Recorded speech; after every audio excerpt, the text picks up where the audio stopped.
Welcome back. In this part, we're off to Rowrah in Cumbria for round 3 of the Honda Cadet Super 1 Championship. And Michelle Orp was on hand to have a chat with 2 of the championship contenders. Thanks, Alan. Yes, we're here at Rowrah in Cumbria for the Super 1 Championships. But at this circuit 2 weeks ago, we had the British Open. I'm here with the 2 drivers that had a real battle in that race. That's Sandy Mitchell and Cian Jewish. Now, Cian, interesting race for you because obviously you made a bit of a mistake. You were quite upset afterwards, but race commentator Alan Tadei did say he thought it was so mature that you could articulate in your interview and recognise the fact that you made a mistake, and he thinks that puts you in good stead for the future. Do you agree with that? Yeah, I over-defended going into the second hairpin, and Sandy went wide and then got the run down the hill, and then so did Luke, and then I was on the outside, and then I managed to settle for third in the end. So hopefully I won't make the same mistake in the future. No, and like we said, you did handle it very, very maturely. It was 2 weeks ago, so are you over it now? Yeah, I'm over it, and now next year at the Oplay, hopefully I could win the Oplay. Now, how's it going for you this weekend? Yeah, not that good. On qualifying, we didn't think the new wets weren't that good, but in the first heat we got an 8th, and then the second heat we got a 3rd, so it ended up all right. Okay, well, hopefully you can push up to the front for the televised final. Yeah, hopefully we could win the final, but yeah, as I say, hopefully me and Sandy could get away again like we did at the Oplay. Fantastic. Well, obviously we have Sandy here as well. Sandy, you were the one that took advantage of Cian's mistake 2 weeks ago. How was it for you? Yeah, it was really good. The race went well for me, and I just managed to get the switch back on Cian and then managed to get a little gap that I just held to the line, which was really good. Now that means you do have the O plate on your kart this weekend. Do you think that adds pressure? Not really, because it's a different day and more people here, so I don't think it does, but a little bit. The pressure to perform well. Start as you mean to go on as the champion. Yeah. How have you done this weekend? Good, yeah. I've had a second and a first in the 2 heats, so that'll put me on pole for the first final, and then hopefully I can keep that for the televised final as well. Excellent. Well, thank you both for talking to me. The best of luck this weekend. Let's see how they got on. Well, interestingly enough, Cian Jewish will go off the front row off P2. Sandy Mitchell, British Open champion, off P3. Luke Wooder, who was second in that British Open, will go off pole this time. The grid positions made up as follows. That's the top 16. The rest of the drivers making up the 30 kart grid, one of the biggest grids in the Super 1 Championship in this class. Some 40 plus drivers registered for the Honda Cadet Championship. The earlier results made up as follows: Elliot Harvey, 1 heat 1, Charlie Lamb heat 2, Sandy Mitchell heat 3, Luke Wooder final 1, and the positions from final 1 make up the grid positions for this televised final 2. And the karts are through the line and through the first chicane safely. Doesn't look like there's any dramas. It looks like Luke Wooder has the lead from Sandy Mitchell. Cian Jewish there in 3rd place. Wooder runs wide coming out of the hairpin, but no damage done. Bit of contact back in further in the field. Got one kart caught on another one. Can't quite see the numbers, so not sure who they are, but we've lost a few places in the process. The karts head down to the bottom of the circuit, the Stuart S's, and it's the 3 karts that were at the head of the field in the British Open just 2 weeks ago who are at the head of the field here early doors, and they've got a nice lead as well between them. Wooder from Mitchell and Jewish. 37 Elliot Harvey comes next, but he's got about 10 lengths to make up. The rest of the kart stream through the right-hander at St John's. Left-hander here, Sonny Ben. The 25 kart making up a place was Conor Grady from M&H Transport. He's from Surrey. Back with the lead drivers then. Luke Wooder on the 3 kart from Kent. Cian Jewish on the 11 kart there in, what's 3rd place now? 2nd place as he goes past Sandy Mitchell. Cian is also from Kent, with Sandy Mitchell from Forfar in Scotland. I don't like to have his dad's fuel bill travelling to kart circuits up and down the country from Forfar, that's for sure. As we see Cian Jewish now slide through to the lead. Sandy goes with him, so Luke Wooder now back to 3rd place. And this was pretty much how it was in the latter stages of the British Open a few weeks ago. Cian Jewis leading, Sandy Mitchell second. Luke Woodard was well behind, but came back into it late on and managed to bag himself the runner-up spot.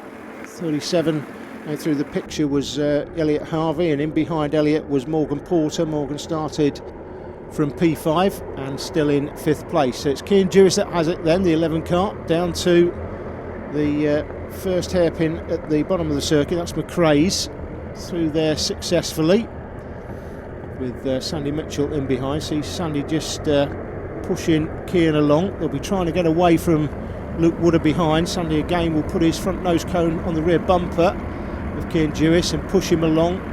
Try and get the two engines working as one, but Luke Woodard still in close attendance. As Cian gets pushed along up over this little rise down into the right-hander here at St John's.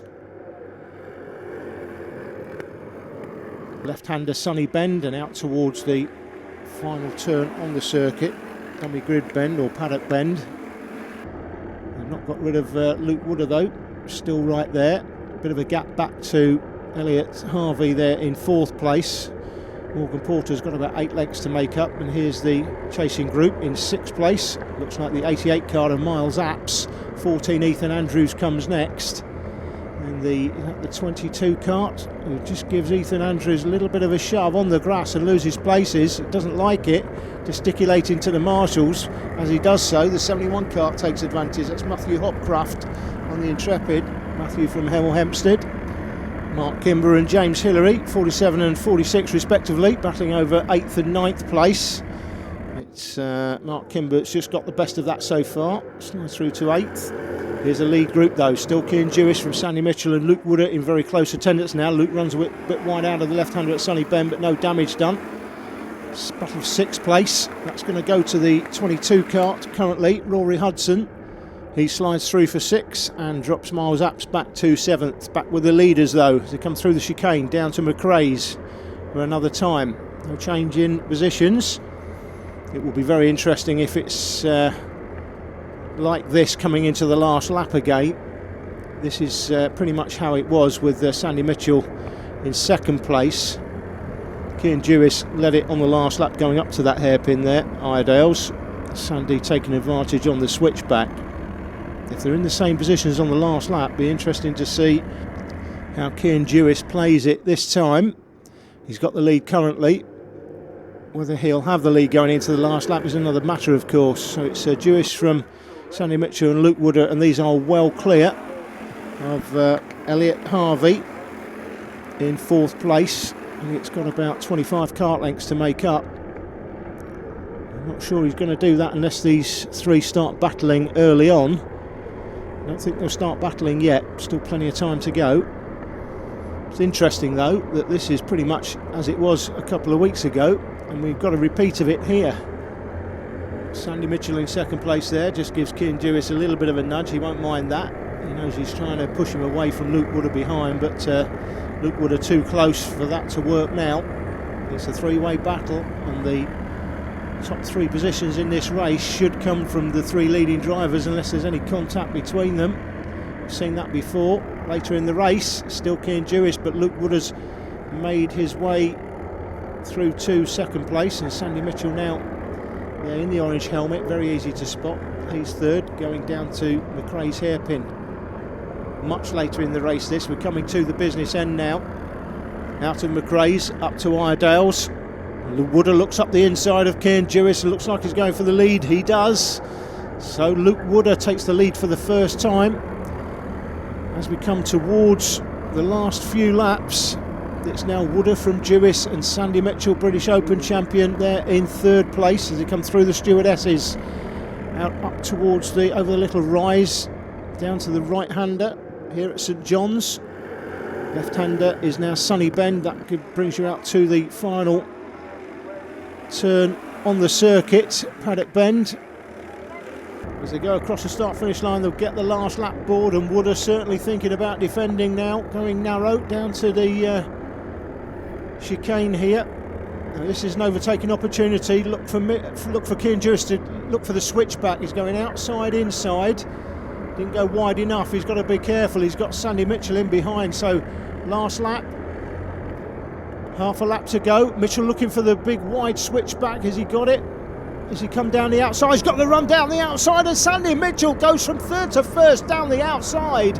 And what a great move that was. He had all the momentum out of the hairpin down through the Stewart-esses, and that may be enough to win him this. And Cian Duris looks like he's going to have to settle him, be content with a podium position only again after leading for much of this race. It's Mitchell that's got it, coming down to Paddock Bend for the last time. Duris will look for the big wide switchback outside, inside, coming out of the Paddock Bend, but it's not going to work. It's going to be Sandy Mitchell, British Open champion, that takes it.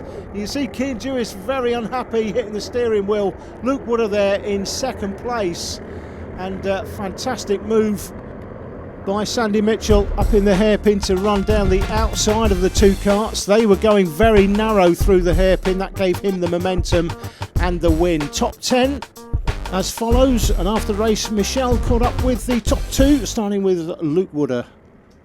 Luke, that was quite a battle between top three. Congratulations on second. Yeah, we was having trouble in the wet yesterday, but we got that all right now.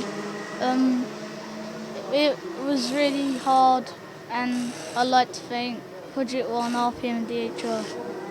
Now, first place, it's the same thing that happened 2 weeks ago. It was a bit of a battle. You sat in third for quite a while. How did you take the top spot? Well, I was in third going on to the last lap, and Cian and Luke were defending, and then coming out of the second hairpin they got a little bit tangled up, and I got a good exit and managed to go around the outside, and then I just managed to hold that to the finish. And I'd like to thank Project One Racing and RPM Racing Engines. A good couple of weekends for Sandy Mitchell. It's moved him up to second in the championship. Luke Wooder still has the championship lead on 198 from Sandy Mitchell. Cian Duris in third. Morgan Porter, Ethan Andrews and Sam Munro round out the top six. All of the results on the Super One website, super1series.com. We'll be back shortly.